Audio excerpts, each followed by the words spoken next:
students please come to class?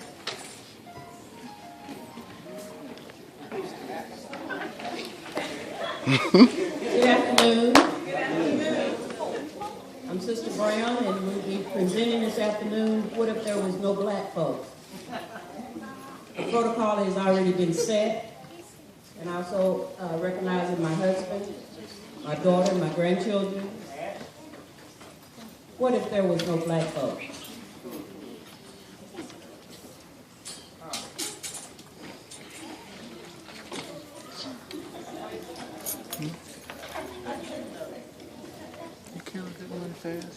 Okay, students, today we're going to be studying about the colonies.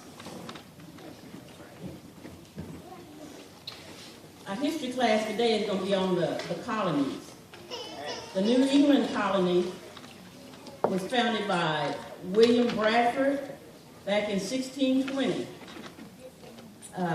The New Hampshire colony, John Madison, back in 1622. And the reason for the founding was for commerce. What are you doing? You better, excuse me, young lady, you're in class. You need to sit up and don't stay up all night. Why are you sleeping? Boring? History isn't boring. What do you mean by something we did? So you think black people ain't history? You know what? That's an idea. And you know what? Today, I'm going to give you all a crash course in black history. Now, we're going to have a pop quiz afterwards. So you got to listen.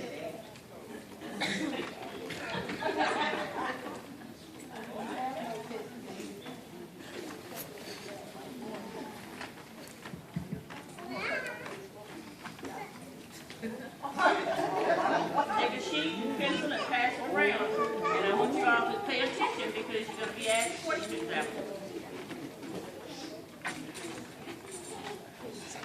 History is very important.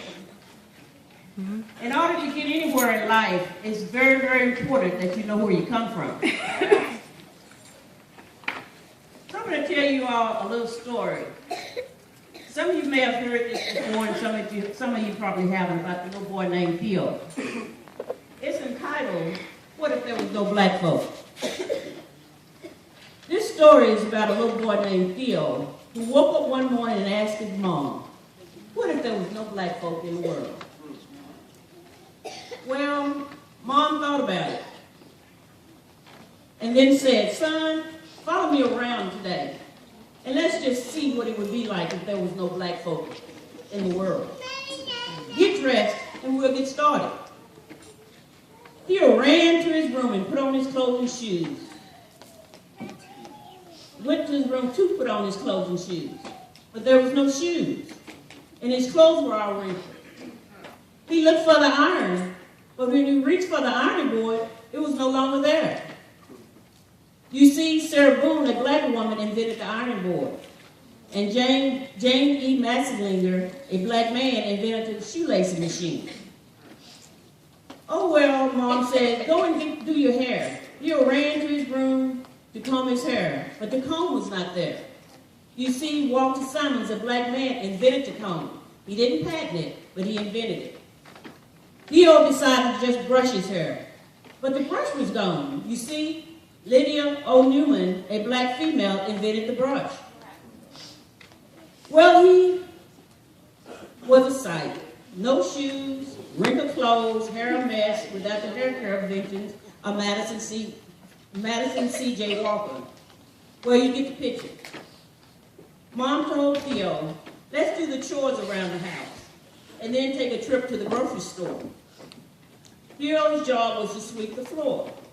He swept and swept. When he reached for the dustpan, it was not there. You see, Lord P. Ray, a black man, invented the dustpan.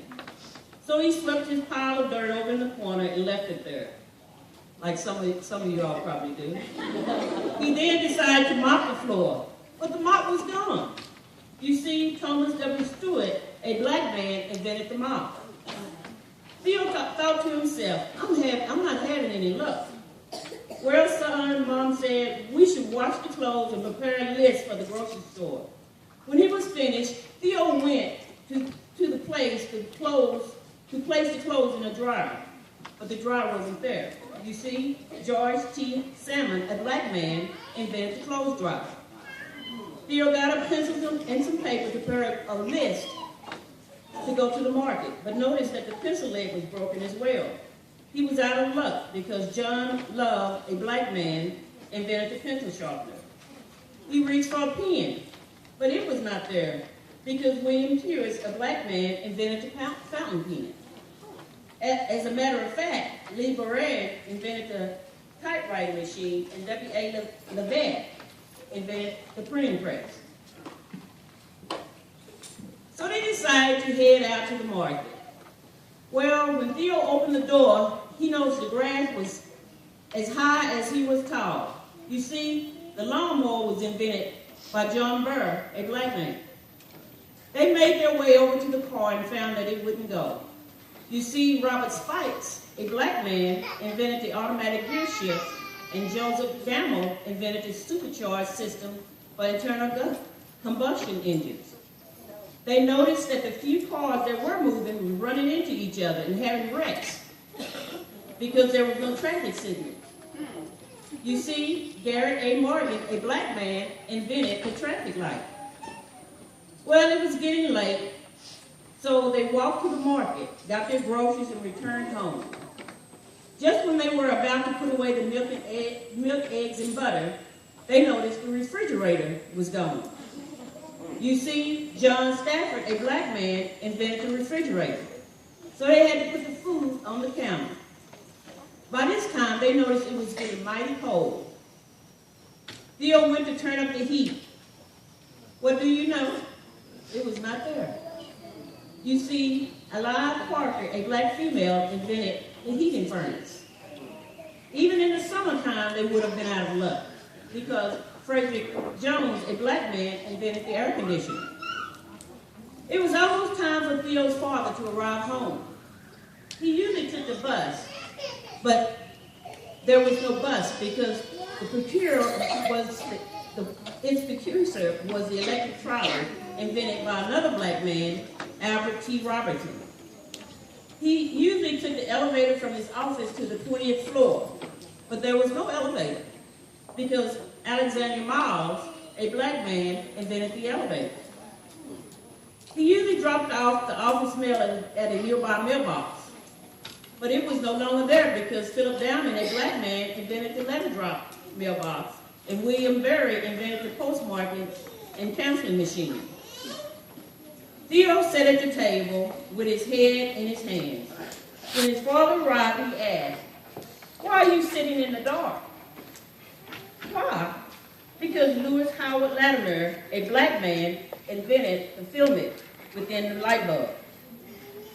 Theo learned what it would be like if there was no black people in the world.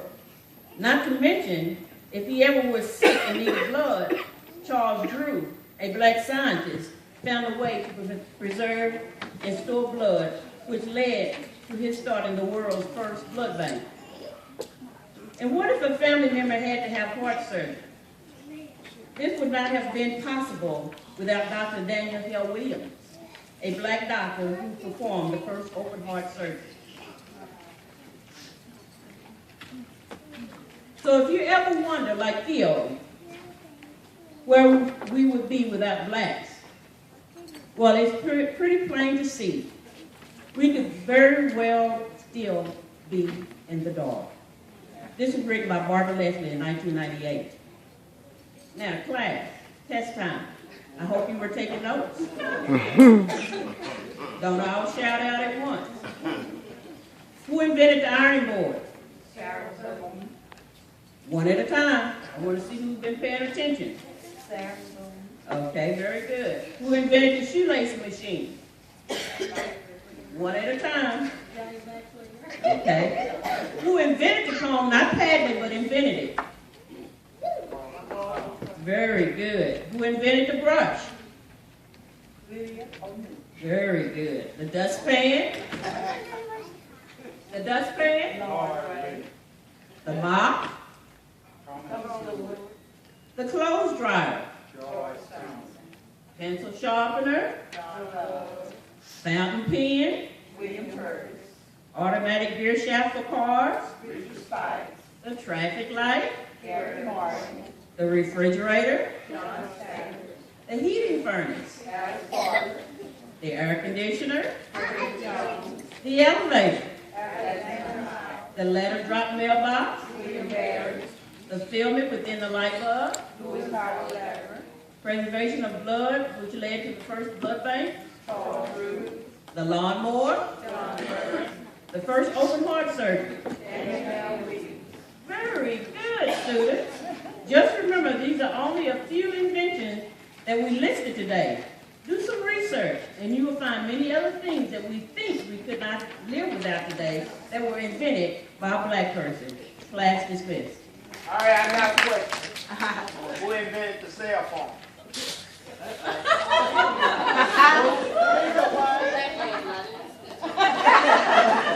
Who invented the cell phone? Actually, they didn't invent the cell phone, but they invented the telephone, a part of that, and the computer too. A black man invented the cell phone. The piece that causes it to Martin Cooper. Cooper. That's it. That's right, invented the cell phone. Y'all need to say thank you. Piece that. Y'all need to say thank you. Yeah, number one phone. No, I made it last week. I just found it out last week.